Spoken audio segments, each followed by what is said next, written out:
everybody, hello children, welcome to today's online field trip. I'm Sam and this is David, who is our expert for today. Hello David. Hello Sam. Hi. Thank you for having us here, it's amazing. Welcome to my beach.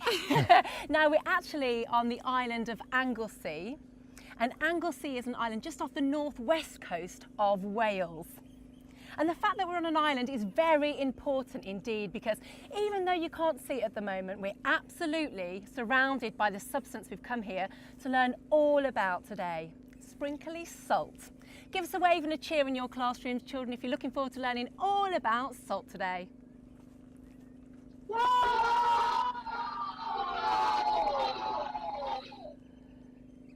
Great stuff. Well, I'll tell you what, let's meet you all now. Let's go to each class one by one. So first of all, let's go to Mrs. Plackett's class. They're in Ravenfield Primary. Hello, everybody. Hello.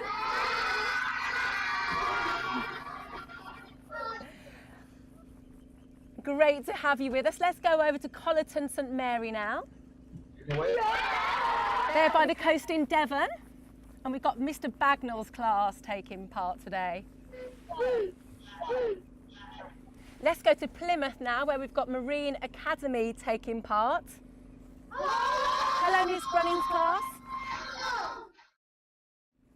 And finally, let's go to Barry, where we've got All Saints Primary taking part. Hello, Mr. Williams' class.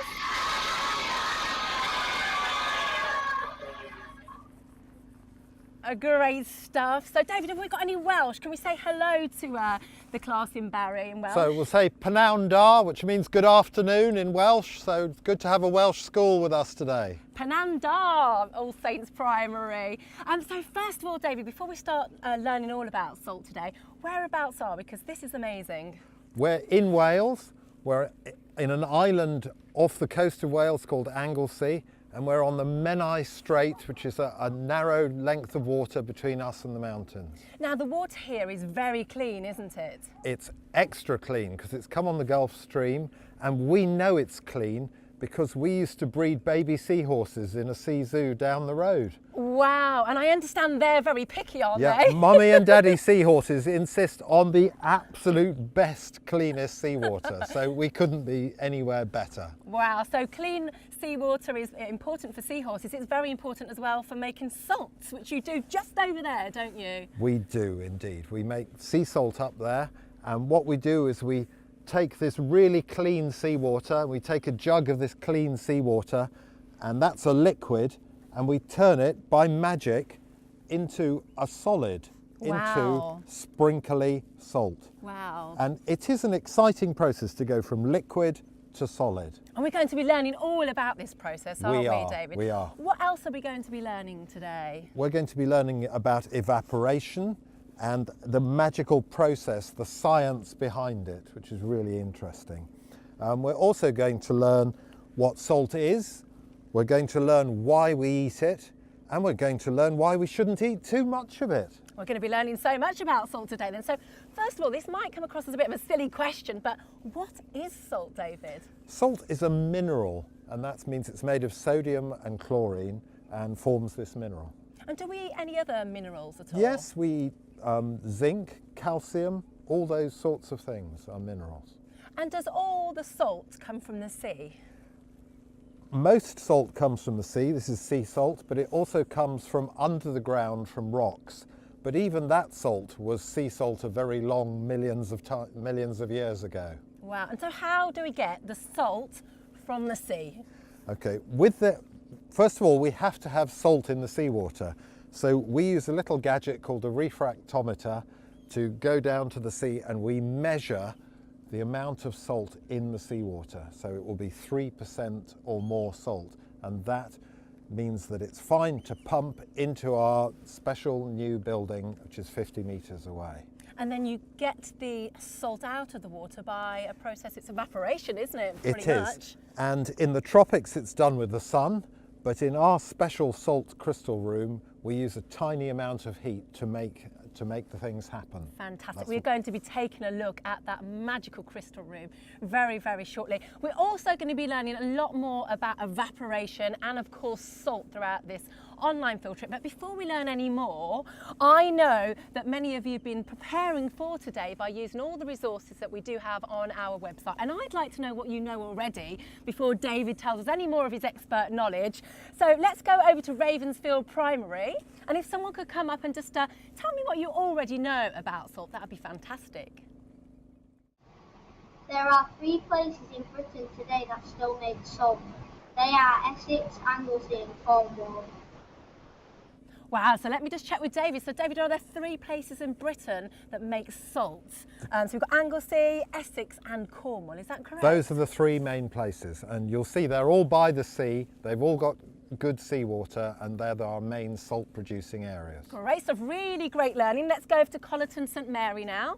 Let's find out what you already know before today. A fact I've learnt about salt is that salt was once known as white gold because it was so expensive. Fantastic. Let me just check. That was Matthew, I think. Matthew said that salt was once known as white gold because it was so expensive. Yeah, people don't realise that salt, which is sometimes cheap today, was really expensive, and that's because it only was harvested by the coast. So to get it to cities was very expensive and it was taxed. And even there's a country today, Switzerland, which is surrounded by land, and that's one place where it was very, very expensive. Oh, fascinating stuff. Really, really great learning. They've been doing very well so far, haven't they? Time to learn some more now. This is a really short video, and this is all about why we need salt. Sprinkly salt. Why do we need salt? Salt is a mineral that is found naturally on planet Earth. Most of the salt on Earth is found in the oceans and seas. In fact, there is so much salt in seawater that if you were to extract it all and sprinkle it over all of the dry land on the planet, the salt would be 35 metres deep. Salt can also be found deep in the earth, in places where ancient seabeds once were. And salt has even come to Earth on meteorites from space. All living things need some salt to survive, including human beings. Salt helps us regulate our body temperature, which is very important, as well as helping to control how our muscles and nerves work. Salt is so important that some of the oldest roads in the world are salt roads, meaning they were built to transfer precious salt to places where there was no natural source. The Via Salaria in Italy, for example, is an ancient road that has been used to carry salt from the Adriatic Sea to Rome for thousands of years. Animals that eat meat get some salt from their food, as all animal tissue contains salt. Plant tissue contains salt too, but not nearly as much. This means that animals that only eat plants need another source of salt in their diets. So these animals might visit a salt lick, which is a place where there is a natural deposit of salt and other minerals, such as spring water coming from a crack in a rock. With that in mind, can you guess what these elephants are doing? When people first discovered these strange scratches on the walls of this cave, they had no idea what could have made them. The answer to the puzzle turned out to be some very clever elephants. The elephants can't get enough salt in their diets from the food they eat on the mountain, so they come into the caves and mine salt from the walls using their strong tusks. Even though, just like for the elephants, salt is essential to our bodies, we need to be careful that we don't eat too much of it, because it can be unhealthy for us. Too much salt can cause problems for our heart and kidneys. People have learned to like the taste of salty foods, so it is very easy to eat too much of it. Lots of the prepared food that we buy is high in salt, and we may not even realise. Things like pizza, smoky bacon, and even breakfast cereal. In fact, just half a pizza contains 70% of our daily salt allowance. Learning how to read nutritional information on food labels is the best way to make sure you know how much salt there is in a product, so that you can choose foods that are lower in salt and keep your body happy and healthy. We're now in the rather magical sounding salt crystal room. We're surrounded by these quite shallow trays that seem to be steaming. This looks absolutely magical in here, David. What is happening? This is magical. This is my kitchen. This is the exciting bit. And what we're going to do, and what you're seeing, is we're taking the concentrated seawater, the very strong brine, and we're putting it in these trays with a special little hose like this. So this is straight from the sea, because we are really close to the sea. It's been filtered and concentrated, and if you think of clouds can only hold so much moisture and then it's got to start raining, we've done the same thing with seawater. We've got it as much salt as we can in a liquid, and then we put it in these shallow trays and we mix it thoroughly. And I'm going to do our secret Galaxy swirl. If I pick up the thing we swirl with.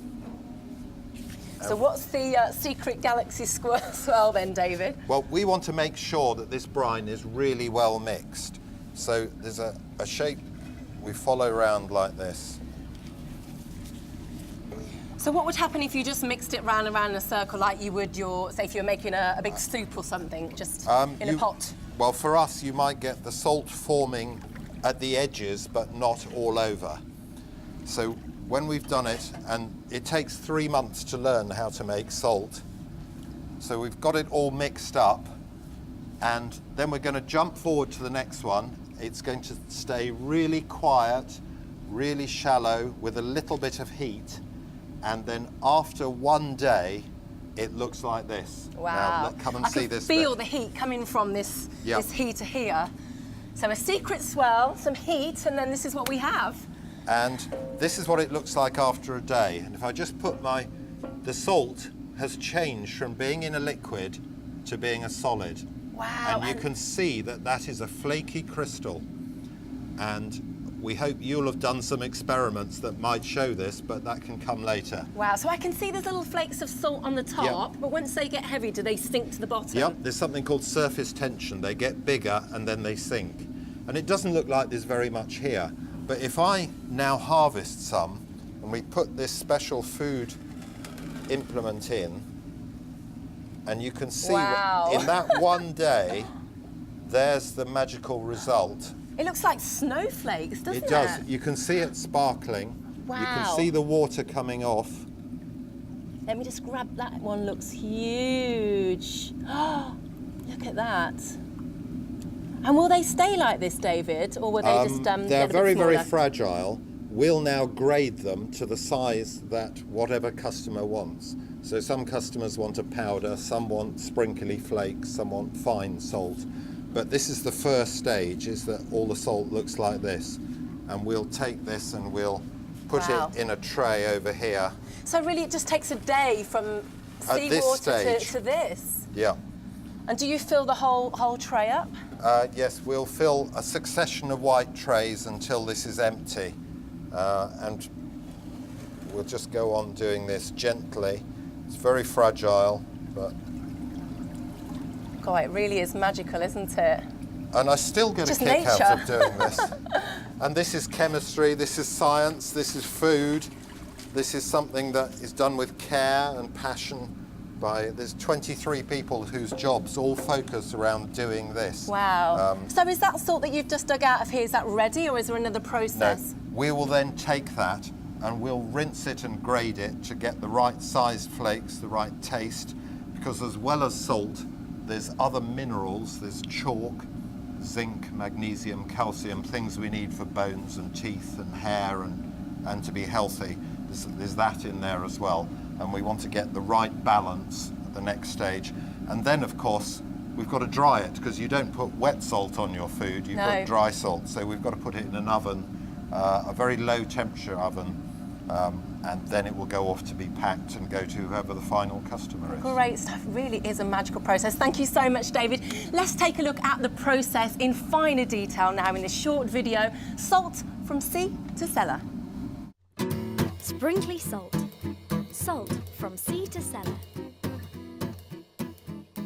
If you have ever been to the seaside and had a swim in the sea, you'll know that seawater is very salty. In fact, this water, which comes from the Atlantic Ocean, is actually 3% salt. Here at this salt factory in Anglesey, which is an island off the northwest coast of Wales, They make sea salt by extracting it from seawater, so that people can use it when cooking food. To make 2 tons of sea salt, first 20,000 litres of seawater are pumped from the sea through these pipes into this huge holding tank at the factory. Did you know that 20,000 litres is enough water to fill a swimming pool? Next, the seawater is filtered to clean it of any sand and seaweed, before it is pumped into this evaporator, where it begins to be heated up. As the seawater is heated up to boiling point, steam rises off it. The steam doesn't contain any salt, so the remaining water becomes even saltier. Once enough water has evaporated, it is pumped out of the evaporator and into the blending tank, where different batches of seawater, which are now called brine, are blended together so that they have the correct percentage of salt for the next step. The amount of salt in the brine is called its salinity. The salty brine is then pumped into these shallow tanks, which are called crystallizers. This is where the salt crystals will form. The salt harvester stirs the brine in a figure of 8 shape like this, to ensure it is well mixed and the water in the brine evaporates evenly. As the crystals start to grow on the brine's surface, they eventually get too heavy to float and sink to the bottom of the tank. When the salt crystals have finished forming, the harvesters gently scoop out the flakes and place them in these plastic trays. Next, they rinse the crystals until the right texture and degree of sparkle is achieved. Then the piles of salt are put into low-temperature ovens to dry. A very small amount of moisture is left in the salt, because this helps to keep it crisp. When it is ready, the salt is weighed and bagged up, then packed into boxes and jars, ready to be sent all over the world for people to use when cooking their food. Welcome back. We hope you enjoyed that. It's so simple, the process, isn't it? But fascinating to think that we get this from sea salt. Really fascinating indeed. But we did learn in that video, David, that you need the seawater to be 3% salt. So how do you make sure that the seawater's right? That's right. We use a very simple bit of scientific instrument called a refractometer, and we just take 1 drop of seawater, put it on, and that will measure how much salt is in the water. And we need it to be at least 3%. And when it is, it's thumbs up, and then we pump seawater into our swimming pool tank. Great, so all systems go when you get Yes. 3%, great stuff. And children, we did learn earlier that we do need a little bit of salt in our diet to stay healthy, but not too much. So the recommended daily intake for children aged 4 to 6 is 3 grams, is about half a teaspoonful. For children aged 7 to 10 is 5 grams, and then from children who are age 11 up to adulthood is 6 grams, which is about a teaspoonful. So that's not very much salt at all. And David, we have to be careful with processed foods as well, because often salt is hidden inside those. That's right, because often people think the only salt is salt they can see.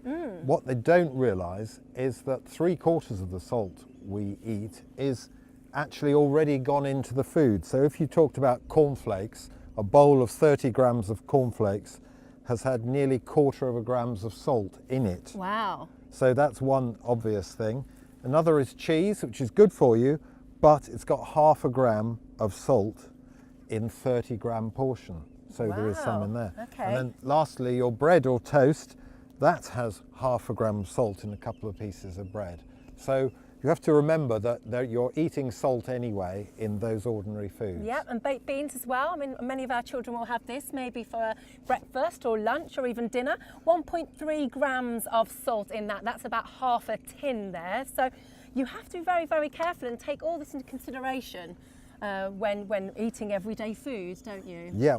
Now, children, I know that you have been getting all scientific in your classrooms this week and learning all about salt. So I would love to know how you got on with your experiment. So if you could come up and tell us how you got on. We'll go over to Ravensfield Primary first of all. Could you tell us what you investigated during your experiment? We investigated evaporation and we found salt crystals on the outside of the glass and less water fell in the glass.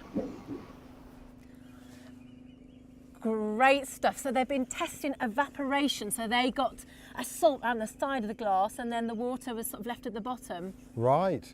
So you've begun to see evaporation and it's happened round the side. That's really interesting. Great So that's stuff. the process starting. That's the beginning of evaporation. So if they left it a little bit longer, Yep. then it would get more and more salt in the bottom of the glass, would it, David? It would form on the top and then it would sink to the bottom. So if you keep going with that experiment. Just like we've seen in our videos and when we saw when we were inside.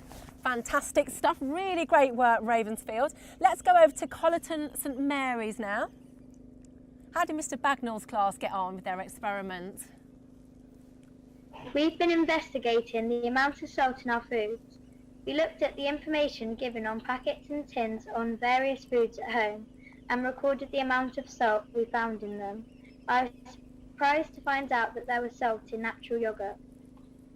Great stuff. This is really good. So Colleton St Mary's have been looking at all the different salts that are all the salt that's in the different types of processed food, Right. food that we eat all the time, and they were surprised to see that there was salt in natural yoghurt as well. Yeah, there's salt in all sorts of places and you just need to look and read the nutritional labels and it will tell you what's in the food you're eating. Maybe this is an extra little bit of kind of an experiment or a little bit of homework for all the classes that haven't done this yet, children. You may want to go home, take a look at your mum's store cupboard when you get home, take a little look at the back at the ingredients of all the things that you eat every day and you don't think about, and look at the amount of salt that's in each one of them as well. That'd be a good little bit of homework. Really great work, Colleton St Mary's. Let's go over to All Saints Primary now. What have you been investigating? We have been finding out different types of salt, such as rock salt, sea salt and table salt, and what foods have salt in them. Our favourite one was the lighted salt crackers. Great stuff. So All Saints Primary have been looking at the different types of salt. So looking at rock salt as well as sea salt, and looking at all the different foods that have got salt in as well. And their favourites was the sea salted crackers. Right, I thought that was a cracker or a crisp. Yeah. Great stuff. We've also got a kit in each of your classrooms if you haven't had an opportunity to do the experiments yet. So I know that Marine Academy have got one and are looking forward to doing their experiments. And if any of the other classes haven't had a chance, then now is your time. And we would love to see your results as well. So maybe take a picture and you can tweet your end results to us as well. We'd love to see it. But have you got any advice, David, to some of the classes that haven't done their experiment yet? Let me give you two top tips for making sea salt. One is you need gentle heat and you need to leave it alone. When you put your liquid in a warm room, leave it alone. And if no little fingers going, oh, let me just see if there's anything in there. Because I'd be doing that. I'd be quite tempted to touch So it. I've been making sea salt for a long time, and this is what you should be aiming for, is big crystals. And if I pick one up, you'll see here, it's a great big crystal, and they form flat on the top. If you leave them alone and in a quiet place, you get these lovely crystals. Wow, wow. Would you be very impressed if our schools tweeted us a picture of a crystal like that, David? I'd love to see what you've been doing, because we want more salt makers in the future. Brilliant. Well, I think we've got some budding ones there already. They've obviously got very interested in salt and how it's made. So you may have somebody come to work with you in the future. That'd be good. Well, that would be exciting. Now, I know we must have some questions for you right now, David, because the children have really thrown themselves into this online field trip. So let's go over to Ravensfield Primary. And does anyone have a question for David at all? How much salt should you have, and are there any calories in salt? Calories. Oh, I think that was Logan. Great question, Logan. Logan wants to know, how much salt should you have and how many calories is in salt? Well, for your age, Logan, you want 3 grams of salt. That's half a teaspoon altogether, including the processed foods that we've talked about. And no, there aren't any calories in sea salt. Oh, okay. Fascinating stuff. Really great question. Let's go over to Colleton St Mary. You rinse the salt flakes in towards the end of the process. I think that was Tegan. So Tegan would like to know how you make the brine that you use to wash the flakes at the end of the process. We make the brine really, really salty. We call it super saturated and rinse it with that. And that's important because otherwise it would dissolve the salt. Oh, so if you use just plain water, it would just all go away. Back into the water. Very clever indeed. Really great question. Let's go over to Marine Academy now. Do you have a question for David? How many salt do you make each day? Great, so they'd like to know how much salt do you make each day, David? Well, we use about a swimming pool of seawater, and that gives us between 8 and 10 wheelbarrow loads of sea salt. So a few hundred kilos of salt is our harvest for the day. That's a lot of salt. That's right. Fantastic, really great question. Let's go to All Saints Primary now. What would you like to ask David? If sea salt comes from the sea, where does table salt come from? Really great question. That was Summer. Summer would like to know, if sea salt comes from the sea, where does table salt come from? It's a great question. And sea salt comes from the sea, but table salt also comes from the sea, although a lot of it comes from the rocks because it was in the sea a long, long time ago and has dried out over the years and is then under the rocks. Fantastic. So that's the answer. Great. Thank you so much, David. Great questions, children. Really fantastic. One last question from me. What's the best thing about your job, David? Being able to be on the beach. And every day I go for a walk on the beach to test the seawater and to take my 2 Jack Russell dogs for a walk. Fabulous, and what a great place. And children, you may have heard the birds. We've got some amazing birds over there sort of tweeting away, aren't they? I mean, they are. We really are in the middle of nature here, aren't we? Yep, there's oyster catchers behind us and they're tweeting, and we hope you're going to be tweeting with what you're doing. Great stuff. Well, thank you so much for having us on your beach, David. It's been great. Thank you so much for learning all about salt with us today, children. And don't forget, if you haven't signed up already, you can sign yourself up for a free farm to fork trail. It really is loads and loads of fun. You just need to get on the website and register, and you'll learn all about where your favourite foods come from. So make sure you sign up for that one. But it's goodbye from me and David here in Anglesey, and the birds and all the other wildlife we're surrounded by. Thank you so much for watching. Thank you. Goodbye, everybody. Hope you've learnt a lot. Bye. Goodbye, Ravensfield Primary. Bye. Goodbye, Collerton St Mary. Goodbye.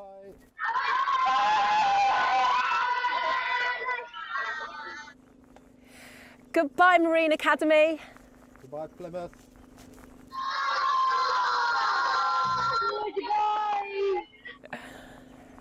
And goodbye, All Saints Primary. Goodbye to school in Wales.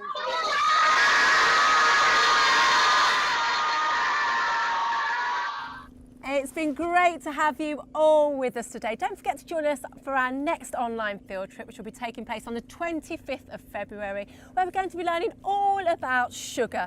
So make sure you join us for that.